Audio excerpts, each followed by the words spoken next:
I don't know why police apparently failed to immediately investigate Grant Solomon's death.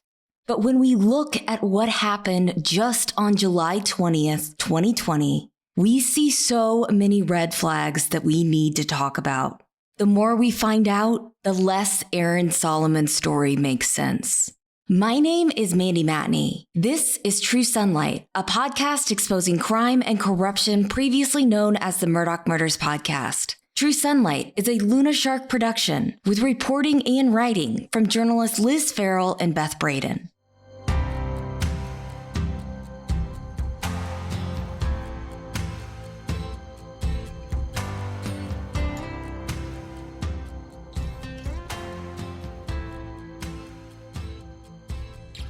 Bom dia from Lisbon, Portugal. We are on the other side of the pond for the next week. So if this episode sounds a little different, bear with us as we continue to attempt a healthy work-life balance while exploring some of our favorite places. I debated taking this week off after August ended up being such a Murdaugh mess. But I know so many of you are patiently waiting for more information in the Solomon case. So that is what we will be doing today. Also, today, you will be hearing a lot more from reporter Beth Braden, our boots-on-the-ground journalist in Tennessee. Beth has been doing a fantastic job on this case, and we want to thank the Luna Shark members for supporting this very important work. I can't wait to see where our team goes with this case. Next week, we will actually be taking a real break from the show as we have a wedding to go to and an absolutely crazy travel schedule ahead. And follow me on Instagram at Mandy_Matney for those fun, non-true crime updates. But we have something special in store from one of your favorite Luna Shark contributors who's invested countless hours on a wild case that you probably haven't heard about. So stay tuned on that. The Solomon story is multi-layered and extremely complex. Like the Murdaugh story, the lawsuits, the claims on YouTube, and the court documents can have you bouncing around between theories with no immediate answers. But if you strip all of that away and just look at July 20th, 2020, at what happened to Grant Solomon and what we know about the police investigation, if you look at one event on its own, without the context of custody battles, molestation allegations, pressures over sporting achievements, or connections to powerful people, what happened to Grant Solomon on this day is a mystery on its own. Even outside of knowing the history and dynamics of the Solomon family, even without knowing that potential motives might exist, the incident that happened in that parking lot simply makes no sense. How could a healthy, athletic, and alert teenager get run over by his own truck in a parking lot? How could this happen? Mere feet from his father, and how could his father not have seen it? How could this teenager have been run over by a truck and dragged down an incline and into a ditch with seemingly little injury to his body? And how could a pickup truck with no known mechanical issues just come out of park? Aaron Solomon has an answer for these questions, of course. In a video we will talk about later on, he calls it a, quote, God thing. In other words, he maintains that Grant's death is just one of those uncontrollable and unpredictable things that happen in life, like an act of nature. But Grant's death was not an act of nature. And in our experience, there's always an answer. There's always one true event that happens before someone's untimely death. Even if there's no who, there's always a how and a why. But in this case, that how and why are elusive. And when the how and why aren't easy to identify, that's when everyone needs to start asking questions. So today, we're going to focus on everything we know about the day Grant Solomon died. We're going to tell you about the town that it took place in, the officers who arrived, about what we've found in the investigation so far, and about the statements Aaron Solomon has made since Grant's death. We're going to tell you exactly why this event is particularly troublesome. The first thing to understand about this case is where it happened. The Solomon family lived in Franklin, Tennessee, which is a well-to-do city in one of the nation's most well-to-do counties, about 40 minutes outside of Nashville. Grant Solomon, who had just turned 18 a month before his death, lived with his mother Angie and his 14-year-old sister Gracie in a condo. His father Aaron, a financial advisor and former well-known Nashville sportscaster, lived about 15 minutes away. Grant was a talented baseball player and about to be a senior at Grace Christian Academy, a school he'd been attending since the 3rd grade.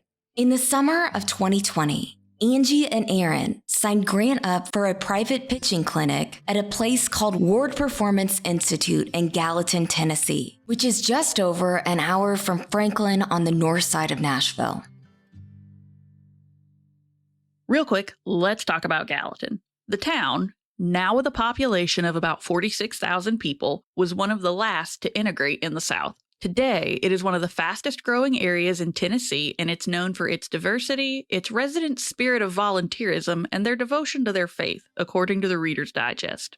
In fact, 3 years before Grant was killed, Reader's Digest designated Gallatin as the nicest place in America. That assessment seems largely based on how the town reacted after a 2016 police shooting and how the police handled the situation. In that case, a 40-year-old woman named LaRonda Sweat was shot to death by a Gallatin police officer. According to reports at the time, LaRonda was being evicted by the housing authority, and at some point during the eviction became combative with a sheriff's deputy and injured him with an axe. The deputy called for backup, and a veteran officer with the Gallatin Police Department arrived. LaRonda, with axe in hand, advanced on the officer and he shot her. Immediately, and in an effort to keep the peace, the police chief released the body cam video so the public wouldn't lose trust in the department. He called for prayer and made himself visible and accessible in the aftermath, and the community, in large part, responded in kind. In a report by USA Today, however, LaRonda's 22-year-old daughter criticized the release of the video as being only, quote, half, end quote, of the story. She told the paper, quote, "Before they start judging, people should see the entire unedited video so they can make their own conclusions. This is not doing my mother any justice. She was not a person who was out there to attack police officers. She was provoked," end quote. Just over a week after the incident, the district attorney announced that no charges would be filed against the officer and that an investigation by the Tennessee Bureau of Investigation had shown that the shooting was justified. Gallatin is the police department that responded to Aaron's 911 call on July 20th, 2020. Before we get into that day, though, let's talk a little bit more about this department. In 2018, Gallatin Police Chief Donald Bandy was named Police Chief of the Year by the Tennessee Association of Chiefs of Police. Bandy started with the police department in 2001 and was named interim chief and then appointed chief in 2011 after John Tisdale, the chief at the time, retired amid allegations that he had misused a law enforcement database for personal reasons and had used racially inappropriate language in front of other officers. According to a wrongful termination complaint filed in 2012 by Tisdale's second-in-command, Dennis Thrasher, Tisdale was accused of misusing the system to run background checks so he could allegedly use them in his side gig as an expert witness for hire. When Thrasher asked Tisdale about the purpose of the background check, he said Tisdale lied to him.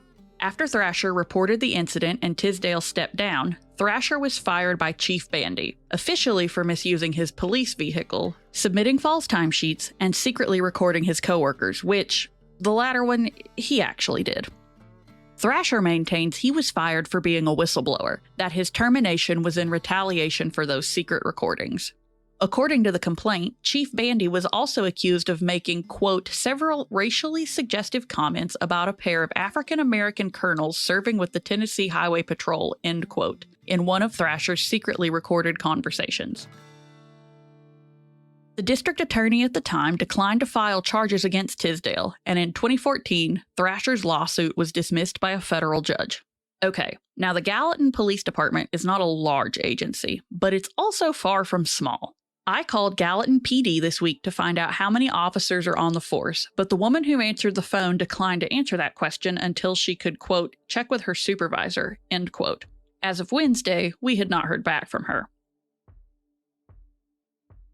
However, according to a recent news piece by the WKRN television station in Nashville about how difficult it is to hire police officers these days, Gallatin is budgeted for 93 positions. It's not clear whether those positions include administrative roles, though, and it's not clear how many positions for law enforcement officers are vacant. An online job description notes that the department has 3 divisions: Patrol, the officers who handle traffic enforcement and day-to-day calls. This would be the division of officers who responded to the scene of Grant's death in 2020, as well as Criminal Investigations Division and a Professional Standards Division.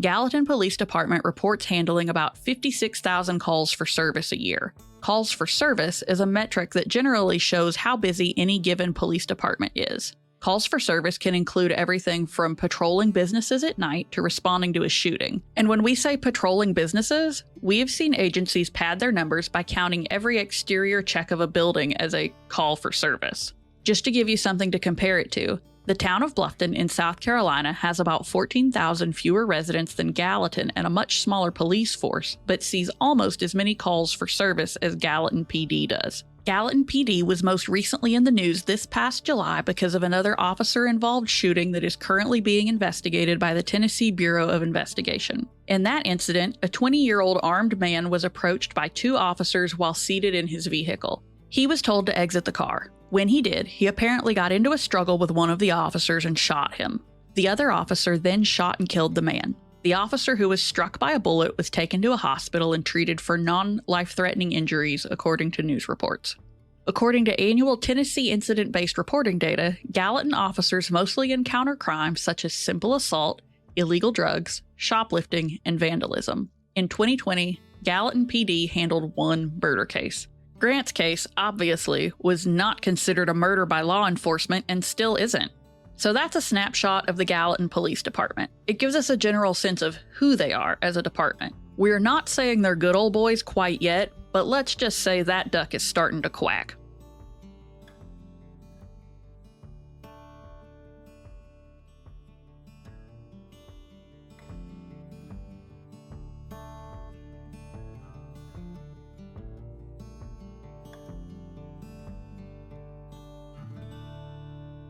And we'll be right back.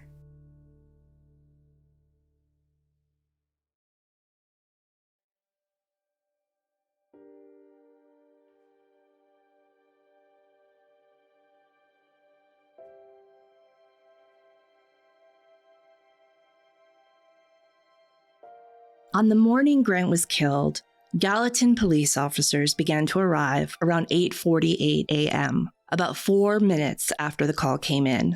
Ultimately, 7 officers responded to the scene, the last responding 2 minutes after 9 a.m. According to the CAD, which is a detailed report of how first responders were dispatched that morning, the first officer on the scene was Michael Shore. He was followed by Michael Carmen, Ty Wilson, and his partner Laura Esguerra. Then came Shane Woodard, Christian Booth, and Curtis McKelvey. It appears that Ty Wilson was assigned the case, as he is the one who filled out the incident report and the Tennessee electronic crash report. A quick note about the primary documents we're using in this episode. Our FOIA for Grant's case file, which we put in over a month ago, is not expected to be fulfilled for another 2 months, which is troublesome. A second FOIA we put in for video footage and photographs is going to take until December. We're obviously not familiar with the number of FOIA requests this agency gets, but the timeline was surprising to us because Grant's case is considered closed. It's also an interesting timeline because of how lickety-split the police chief was in getting that body camera footage out to the public in 2016, when seemingly clear conclusions could be made that benefited him and his department. For now, we are using documents that were provided to us by Grant's mother, Angie, who received these through open records requests that were either made by her or on her behalf. Note to police departments, though. If you didn't do anything wrong in an investigation, it shouldn't take you months to provide the public with documents showing taxpayers what you did to arrive at your conclusions. You are public employees, you work for the public, and the public's business should be conducted in public.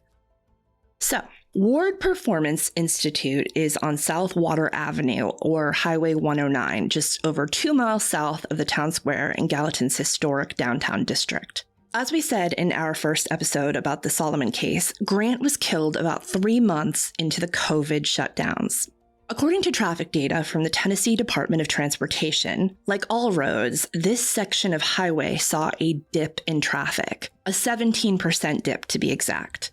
The peak time for traffic at this section of road was between 11 and noon, according to data that was collected in May 2020. Between 8 a.m. and 9 a.m., that section of road potentially saw around 300 cars pass by, according to the data. The road looks busy from videos we've seen, but according to the data, it is possible that no one happened to look over at the WPI parking lot in the moments when something happened to Grant that killed him. Now, Aaron and Grant drove to WPI separately. Again, it's about an hour from Franklin to Gallatin, more or less depending on traffic, but again, this is also COVID time when there was significantly less traffic. There are different accounts of what time Aaron and Grant arrived there or who arrived first. We have data from a Life 360 app that Angie used to track Grant, but unfortunately, it appears that data isn't entirely reliable for determining a person's exact location at an exact point in time. What we don't have is a full digital forensic report showing cell phone location, orientation, and usage for both Grant and Aaron Solomon. Remember the timeline Sledge showed us in the Murdaugh trial showing when Maggie's phone was in use, when it was moved, etc.? And remember seeing that data on a timeline with Alec's vehicle data? That is the kind of data we need in this case to fully determine the basic facts, like the time each of them arrived, who arrived first, if they were there long enough to interact, and if Aaron was, like he claims, checking emails on his phone moments before he called 911. At the very least, Aaron's phone might be able to confirm if he was telling the truth in his statement to police. We hope that Gallatin Police and the District Attorney's Office did this in their, quote, thorough investigations of this case. We hope they did more than respond to the scene of a purported accident and call it a day. Now, like we've said before, the details given by Aaron in various reports and the story he's given about what happened to Grant have slight variations. We don't put too much weight on that because victims of traumatic incidents do have the tendency to mix up details. But we did take a closer look at the 911 call, the two statements provided to separate Gallatin police officers in the immediate aftermath of the incident on July 20th, 2020, as well as Aaron Solomon's written statement to see what we could learn. Let's start with Aaron's call to 911 that was answered at 8:43 a.m. and 57 seconds. Here is the story Aaron tells 911 from the get-go. My son's truck backed over him, and it's rolled over him and dragged him into the ditch, and it's on top of him. He's trapped under the truck, and somehow it dragged him underneath it. Yes, my son is under it. I'm trying to call 911. Okay, so right away, he said Grant's truck backed up over him and dragged him into the ditch, and now Grant is trapped. 3 things to take note of that we will get back to. 1, in several points of the 911 call, Aaron seems to be talking to someone else. Remember that.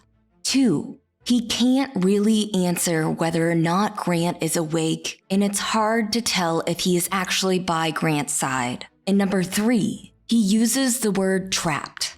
Now, there is another part where Aaron said what happened. Specifically, he says in the 911 call that there were 3 people trying to help Grant, and he doesn't know if Grant is conscious or not. Oh my God, this is not good. Is he awake? Oh, please hurry. I don't think so. He's not alert, right? No, he's out.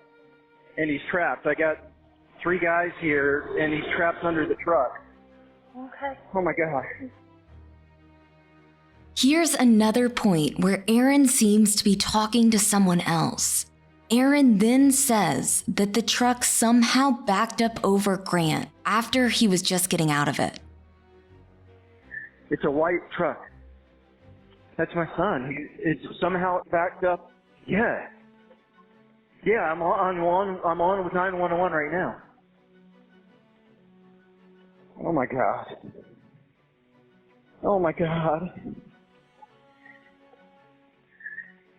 Oh my God. Was your son working on it? No, he was just getting out of it. It's the hill. We're on an incline, and I guess he didn't have it in park or something, or it wasn't engaged, or... Oh, my God. Now again, in another part of the 911 call, Aaron doesn't fully answer the operator's questions, and it's hard to tell if he's actually next to Grant. It sounds like he is talking to people trying to help him, and again, he says that Grant is trapped. Listen to this part closely. No. And he's still under truck. No one can get out from under it. We saw units en route to you. I'm just asking you questions for we can update them, okay? Can you check and see if he's breathing? Somebody's telling me that he's coming to. Okay. Maybe. He is waking up, Maybe. kind of keeping still. So he is breathing? He can't move. I don't think he can move. I don't know. Okay, I understand. No, he can't move. He's trapped. Okay, we got somebody en route. Now, when he wakes up, he might be scared. Can somebody get down there and talk to him? Yeah, somebody talk to him. Shit. There's blood. Is he facing up or down? He's facing up. They said he may aspirate. We need to hurry. Oh, my God.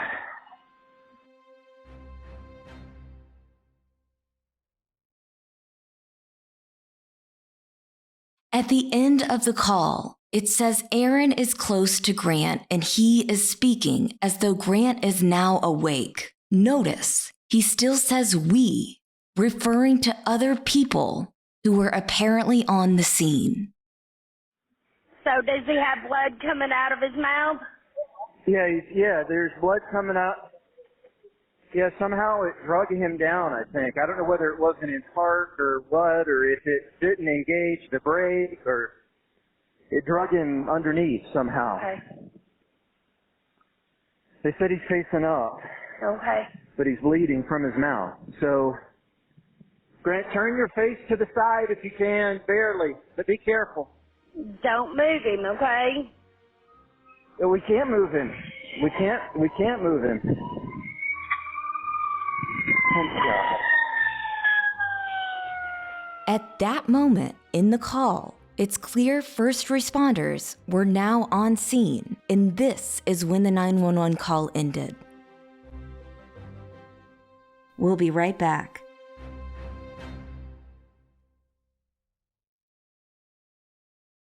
Which brings us to the reports from first responders on the scene. Not one of them mentioned a witness other than Aaron. Officer McKelvey specifically noted he was not able to locate other witnesses. In fact, Luna Shark reporters Beth Braden and Sam Berlin spoke to a first responder who was first on the scene. He said there was no one near the truck when they arrived. Not Aaron and not, quote, 3 men as Aaron had claimed. This first responder arrived at 8:48, which is 4 minutes and 14 seconds after the 911 call was placed. Meaning, this first responder was likely in the vehicle that is blaring the sirens you can hear on the 911 call at the end. And something else this first responder said to our reporters that was a red flag. He said when they arrived on the scene, Grant did not need to be extricated from the vehicle.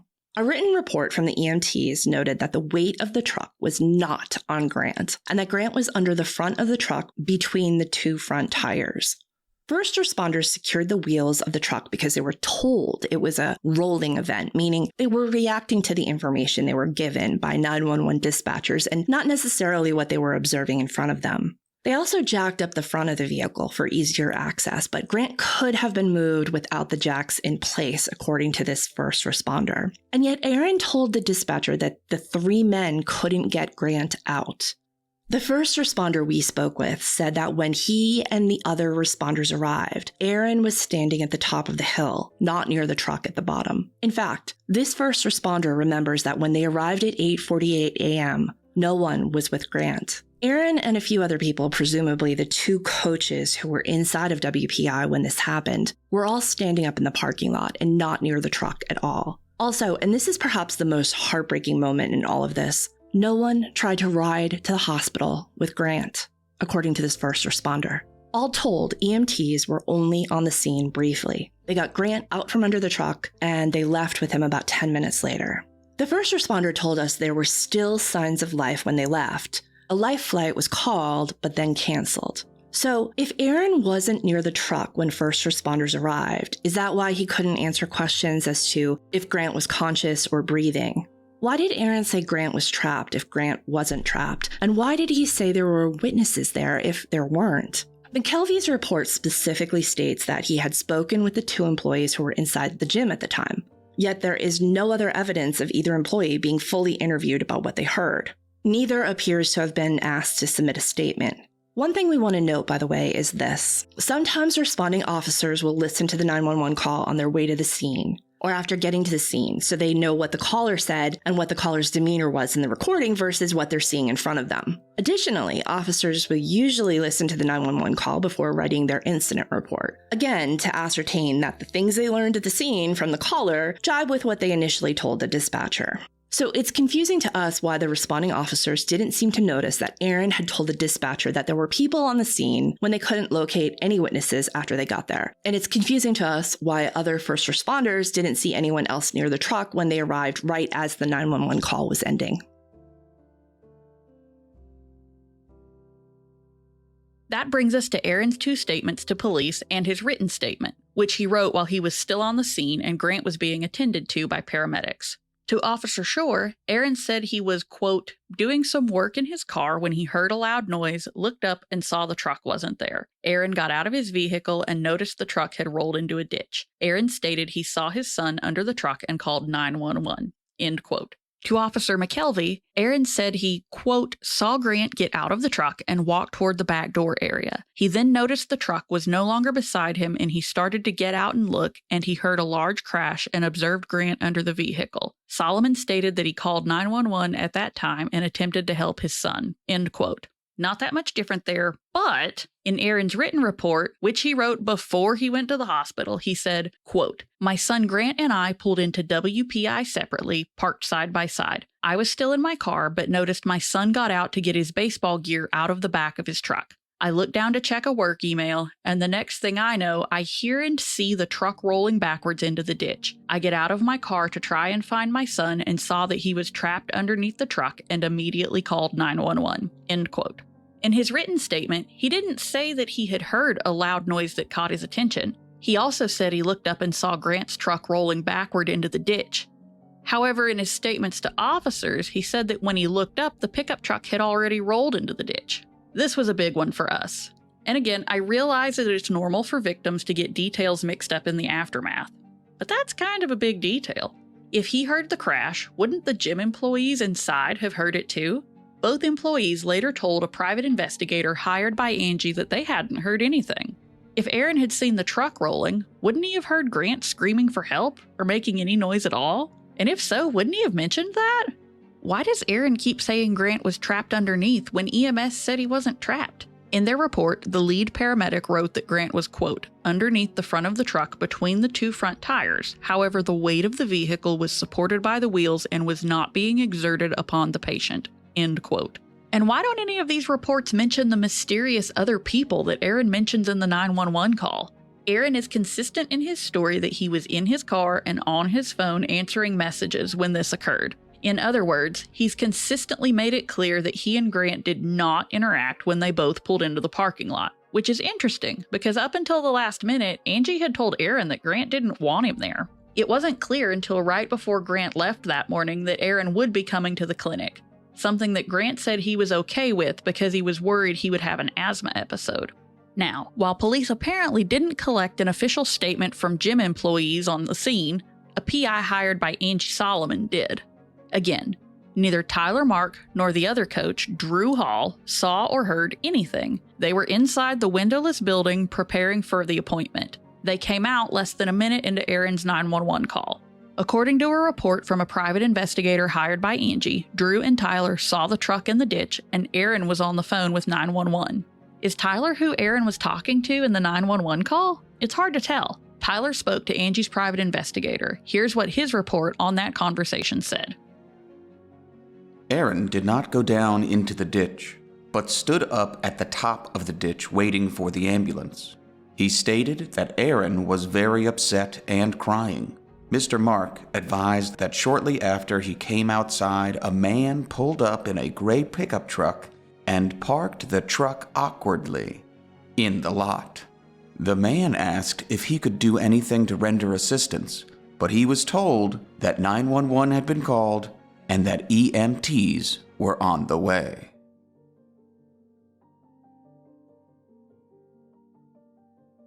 According to the report, both coaches said that something was wrong with the way Aaron described what happened. Like it didn't make any sense to them when they considered the scene in front of them.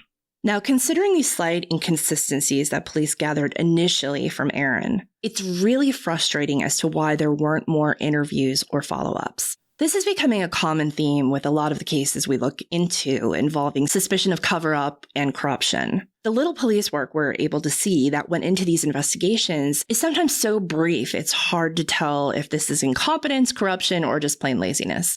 For example, the Tennessee Electronic Traffic Crash Report has a whopping 2-sentence narrative. That's it. It says, quote, "The owner of Vehicle 1 exited the truck and was subsequently struck by truck as it rolled down the parking lot. Vehicle 1 drug the owner into the drainage ditch where it came to rest. The owner was trapped underneath."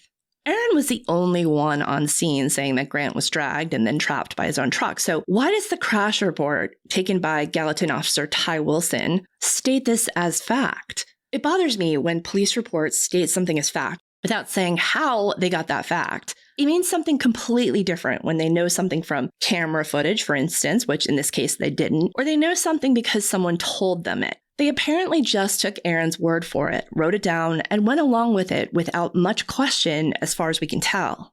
The crash report also states, quote, "Occupant struck by own vehicle" as fact. Another narrative by Gallatin police officer Ty Wilson simply said, quote, "On Monday, July 20th, 2020, at approximately 8:44, I, Officer Wilson, responded to a serious incident on S. Water 109. Upon arrival, I was able to initiate any further investigation. Victim Grant Solomon was struck by his own vehicle." And that was it. Brief, with no explanation as to how he arrived at that stunning conclusion. Another point of interest for us is the vehicle tow report and diagram, which is signed by both Wilson and the tow truck driver. The diagram is generic and free of detail. It simply has circles on areas of the truck where damage was apparent, but there are no specifics noted about what that damage looked like or what it could mean. If they were trying to reconstruct points of impact, for instance, if they were trying to explain the why and the how of this incident with this drawing, well, they didn't even come close to getting there. From photos taken at the scene, we can see that the rear bumper of the vehicle was bent downward, almost like what you might expect it to look like had it been rear-ended. Though it's difficult to tell the extent of damage to the front of the vehicle from these photos, all in all, the damage does appear to be minor, which is noteworthy. The tow truck arrived on the scene to get Grant's truck at 9:10 a.m. The items inside Grant's truck, including his baseball equipment, his Xbox, and some mail, were inventoried, and the truck was removed from the scene and taken to a tow yard. It doesn't appear that police considered the truck to be evidence of any kind. Now, Grant was taken to Sumner Medical Center, where he died shortly after at 9:28 a.m. In a hospital report by Dr. Kimberly Plord, the emergency room doctor that day, she noted a severe laceration to the back of Grant's head with blood coming from both his ears, nose, and mouth. Also noted were, quote, palpable skull defects, meaning she could feel the damage to Grant's head. She also noted there was no trauma to the front of the neck and no bruising on the abdomen. The doctor said CPR was stopped at 9:28 a.m. and that, quote, it was apparent that resuscitation was not going to be successful due to prolonged time of cardiac arrest, in addition to blunt trauma with massive head injury. For this reason, resuscitation was terminated. Let's talk about that cardiac arrest. Grant's death certificate noted that his cause of death was multiple blunt force trauma and that he had been, quote, run over by a vehicle. This last part is listed in the spaces for both Grant's cause of death and in another box for, quote, describe how injury occurred. It's stated as fact, even though no investigation appears to have been done by a medical examiner and no extensive investigation appears to have been done by police. One thing the death certificate doesn't note is, quote, cardiac arrest as a cause of his death, even though his medical records list this as his principal diagnosis and notes that the cause of this cardiac arrest is unspecified. The death certificate was signed off on by Dr. John R. Pinkston, the medical examiner in Sumner County. We have reached out to Dr. Pinkston several times by phone and email and have left messages to be passed along to him. Thus far, he has not returned our attempts to get in touch. To us, one of the stranger things about this case is the lack of an autopsy. Keep in mind the larger context here. Like we said in episode 11, Grant had recently had COVID and had been prescribed an inhaler because he was having trouble breathing. With COVID being so new to everyone at that time, it would stand to reason that an autopsy would have been warranted just to see if there had been some other COVID or lung-related medical emergency that happened before the incident with the truck. In several text messages leading up to this day, Grant had expressed hesitation and concern about doing any physical activity that could strain his lungs. And it wasn't clear what exactly was going on with him yet. Which is another reason it is so baffling to us that Aaron wouldn't have requested an autopsy. Why wouldn't he want to know if Grant had had an episode that caused him to fall under the truck? Why wouldn't he want to know if there was any other underlying cause to what was an otherwise freak accident? Beyond that, there's this. According to Tennessee law, there are 10 different types of deaths that, quote, must be reported to and investigated by the county medical examiner. Among those types include deaths due to violence or trauma of any type, deaths believed to represent a threat to public health, and deaths in any suspicious, unusual, unnatural manner. Based on what we know about Grant's death, there's an argument to be made that his death qualifies for investigation referral to the medical examiner based on any one or even all of those reasons. In fact, the Tennessee Department of Health specifically cites deaths due to vehicular crashes as an example of a type of death that needs to be reported to and investigated by the examiner. In the records we have so far, we don't see any information about a referral to the medical examiner or any other kind of timestamp from the hospital records saying he had been called after Grant died. So what happened here?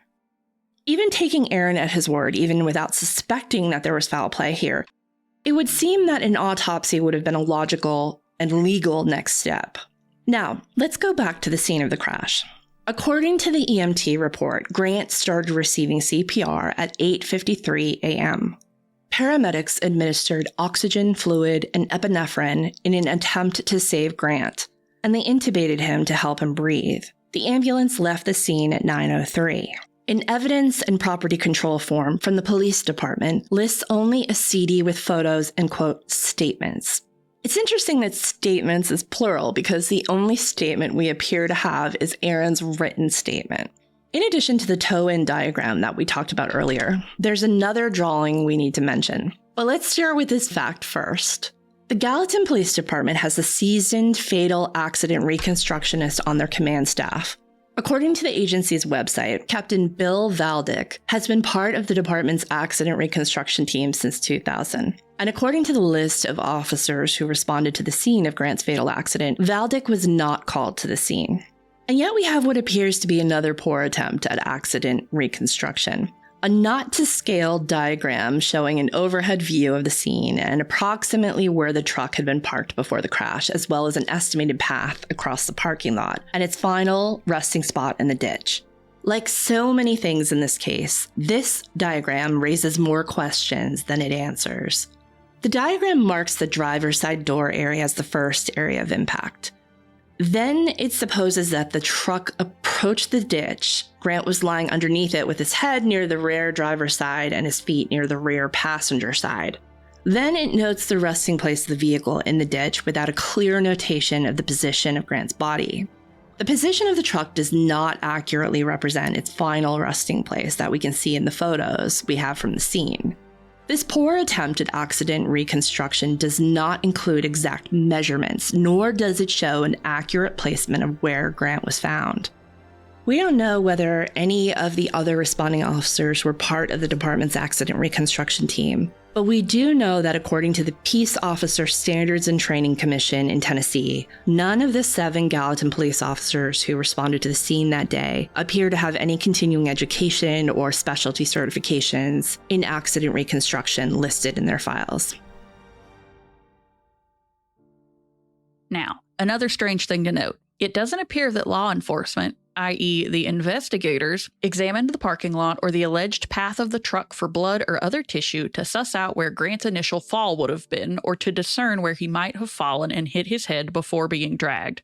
Also, as we said, Grant's truck was towed from the scene and the contents of his truck were inventoried, but it doesn't appear that law enforcement, i.e. the investigators, searched or examined the ditch, because if they had, they would have noticed some things. A first responder from the scene told us that Grant's cell phone and glasses were lying near the sidewalk.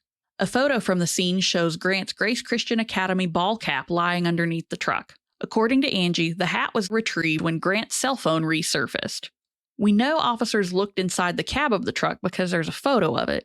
But did they check to see if the vehicle was in or out of park? And if they did, why isn't that noted in their report? These officers seem to have demonstrated zero curiosity as to how Grant got from point A in the parking lot to point B in the ditch. Angie says Aaron called her at 8:58 to tell her there'd been an accident. It took her about an hour to get to Sumner Regional Medical Center from her home in Franklin. By the time she got there, Grant had already been pronounced dead. 1 week after Grant died, Angie was full of questions about her son's death and desperate for answers. Keep in mind that she hadn't seen any of the official reports or talked to any of the officers at that point. The week after Grant's death was a grief-filled haze as she waded through planning her only son's funeral while caring for her daughter Gracie and attending to the tasks that come with the death of someone gone too soon. Aaron, the man she had battled with in the courtroom over the years, was the only apparent witness. He was the only person who could give her the information she needed. And we'll be right back. And this is where we get another variation in Aaron's story of what happened.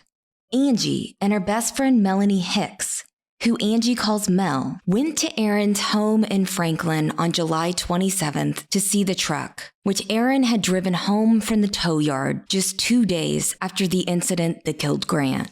Angie hit record on her cell phone camera and asked Aaron if it was okay to record their conversation as she began asking Aaron what happened. Kind of under the axle. Okay, so his feet were down the other way? Angled back like that. So the wheels, neither of these tires were on him. But I don't know if the back ones had run over him. I don't know. I don't, because I didn't actually see everything so happen. These tires were in front of him? Correct. Okay, so you're saying that he was laying right here. In the video, Aaron proceeds to stick his feet under the front of the truck to demonstrate the direction Grant's body was lying in. His head near the inside of the front passenger tire and his body angled in such a way that his feet were below the driver's side front tire.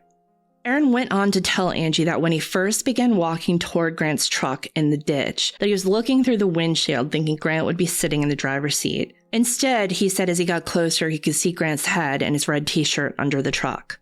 Aaron told Angie he called 911 immediately as he stood at the top of the ditch while, quote, people told him he needed to sit down. I was more in the front of it, and I'm calling 911 immediately, and I'm probably, kind of this far at the top of the ditch on this side of it at the edge of the parking lot. And literally, because I'm, people are like, man, you need to sit down because you're... What people, though? Are these the three guys Aaron referenced on the 911 call? If they were there as Aaron was calling 911 and telling him to sit down, then they had to have been witnesses to the accident, right? And if they are witnesses, where did they go before first responders arrived? And why haven't they ever come forward to tell authorities what they saw? Also, it's interesting how Aaron is sure to tell people that he, quote, called 911 immediately. That is not generally something someone would doubt in an accident such as this one.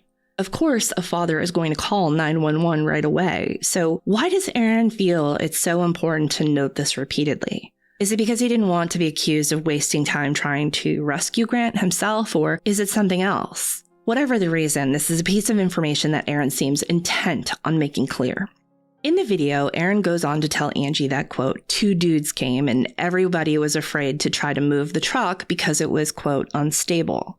Aaron said he was close enough to see that Grant wasn't moving his mouth, but that he stayed on the phone with 911 and didn't get very close to Grant. If he called 911 immediately, this conversation about whether the truck should be moved would have been recorded by dispatch, no? The next day, on July 28th, Angie and Mel met Aaron and his friend Sam Johnson at WPI.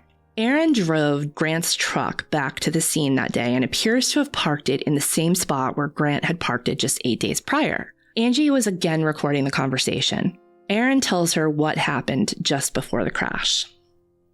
Last time I see Grant is literally like this.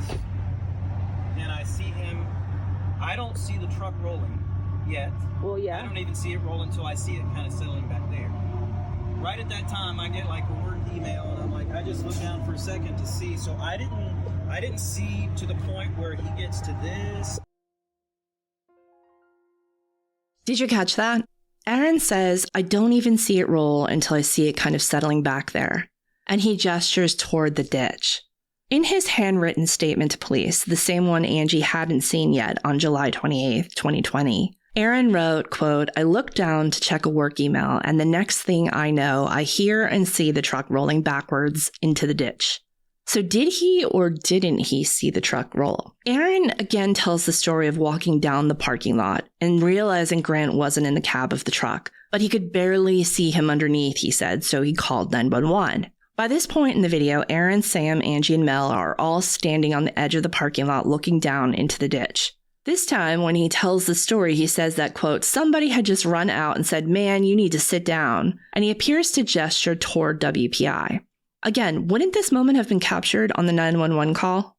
According to a report from Angie's private investigator, Drew Hall, who was one of the coaches at WPI there that day, said that he and Tyler Mark were the only two employees at WPI and that neither of them had seen what happened. So who, quote, ran out in Aaron's version of the scene at WPI? Listen to what he says next. I knew looking at this that humans could not, the 3 or 4 people or 5 people couldn't help at the moment, that 911 needed to get here immediately. So I'm on with the dispatch going, please get here fast. 3 or 4 or 5 people. Who else was there? And where had they all gone by the time first responders arrived? Remember, the first responder we spoke to said nobody was around the truck when they arrived on the scene, and their arrival on the scene is caught on the 911 recording. Aaron then says he was sitting on the edge of the parking lot at the top of the ditch when emergency personnel arrived and says again that somebody insisted he sit down. Aaron told Angie that when police arrived on the scene, they, quote, immediately told him that they needed him to come inside the WPI building. It made him angry to be pulled away from Grant, he said. There's something curious in the video at this point, and we're not sure what to make of it. Sam, who is Aaron's friend, interrupts to ask Aaron if he's okay with the fact that Angie is recording him. Aaron agrees that it's fine and keeps talking, saying he was pulled inside WPI but believed that officers were trying to spare him from seeing paramedics pull Grant from underneath the truck. Instead, he says he came back outside in time to chase the ambulance to the hospital. Near the end of the video, Aaron is standing in the ditch and points out the rock that he says he believes Grant hit his head on. It could be notable that Aaron tried to provide a clear explanation for Grant's head trauma when everything else about his account was so murky. Aaron doesn't seem to want to commit to, quote, seeing the truck take down Grant. He doesn't seem to have any concrete details about what he heard or saw, nor does he seem particularly mystified about how he could have missed it. Ultimately, what we have here is a problem that used to have solutions. Had police shown just a little more curiosity in their investigation, we'd know more about what that parking lot looked like. For instance, was there any physical evidence that showed Grant falling at the top of the incline and being dragged into the ditch? Had Aaron elected to have an autopsy, we'd know for certain whether Grant had experienced lung trauma prior to his death, which could possibly explain this strange event. More than that, if the medical examiner had investigated Grant's death, then we might know what story Grant's body told and what happened to him in the moments before his last breath. What we have here is an incident that makes no sense mechanically. A body that doesn't seem to have been dragged. A father with variations in his account of what happened to his son. A father whose account doesn't seem to be supported by the facts. A father with connections who seemed to be immediately believed by the police. A death certificate that doesn't exactly match the medical records. In this story, we have unverified information being stated as fact. We have investigators who seem to have done the bare minimum. And we have a police chief who is free and open with information when it supports his agency's competence, but who seemingly drags his feet when journalists are simply seeking evidence to back up law enforcement's assertion that there was a thorough investigation conducted into Grant's death. Again, absent of all of the context of Aaron's relationship with his family, his text with Grant, the divorce, the accusations made on YouTube, and the lawsuits. Absent of all of that, and we are still left with all of this. When we are looking at the how and the why of someone's untimely death, it shouldn't be this difficult. It should be simple and straightforward and supported by the evidence. But it's not. And that's why we know it is time to dig further. Stay tuned, stay pesky, and stay in the sunlight.